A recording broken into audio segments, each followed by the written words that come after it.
the RBUD philosophy on self-defense, self-protection, with the syllabus we have, it was originally designed for the non-martial artist.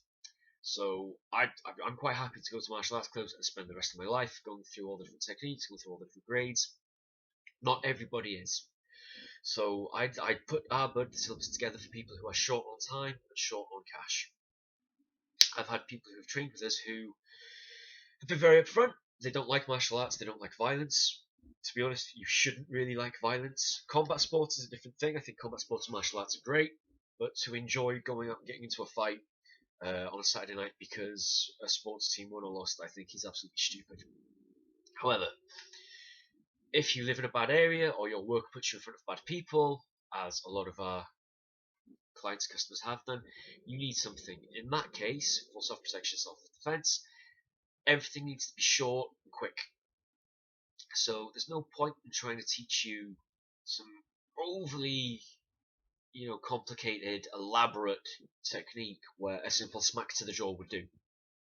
So the reason that the RBUD syllabus doesn't have a lot of these big flashy moves, they're not needed. So I've nothing against, say, an omoplata. Nothing against that. However, if somebody hasn't got the mindset of, I'm really into me grappling, and they haven't got all the time in the world to be trying to develop it and practice it, there are easier, more basic things that we can teach somebody where our objective, of course, is to get them up off the ground and get them running away. So an omoplata is great. It's a beautiful finisher. It always looks good when it's used in competition. However, I don't want to be on the ground for any longer than I have to be. So I'm not putting groundwork down. I love grappling. I love groundwork. However, it's emphatically not where we want to be in a real scrap. Especially if you've got somebody who, for the hour they're in the session, that's the hour of the week they think about what they're doing.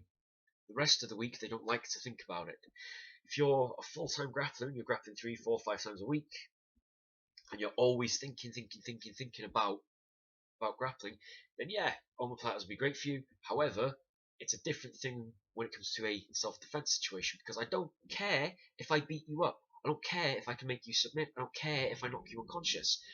My objective is to get myself and the people I'm with away as quickly as possible. If I can see you coming and I can avoid you, that's even better.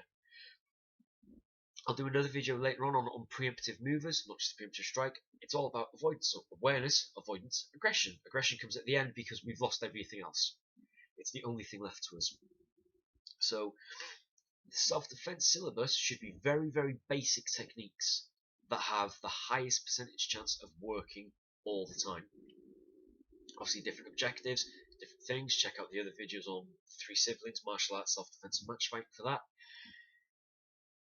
Basic core elements of self-defense, don't be there. If you are unable to avoid, work on your escape. If you're able to get away safely and escape without doing anything, we need to take immediate action, and it usually comes in the form of a concussive blow to the head, because that will rewire everything and it'll take their legs. Even if it doesn't knock them unconscious, you'll still be able to knock them to the point where their legs don't work and allow you to get away. So that's just a brief thing on self-defense. It should be, if I only had 2 hours to teach you something that you had to take with you for the rest of your life, what would I teach you? So with that in mind, look at whatever style it is you do.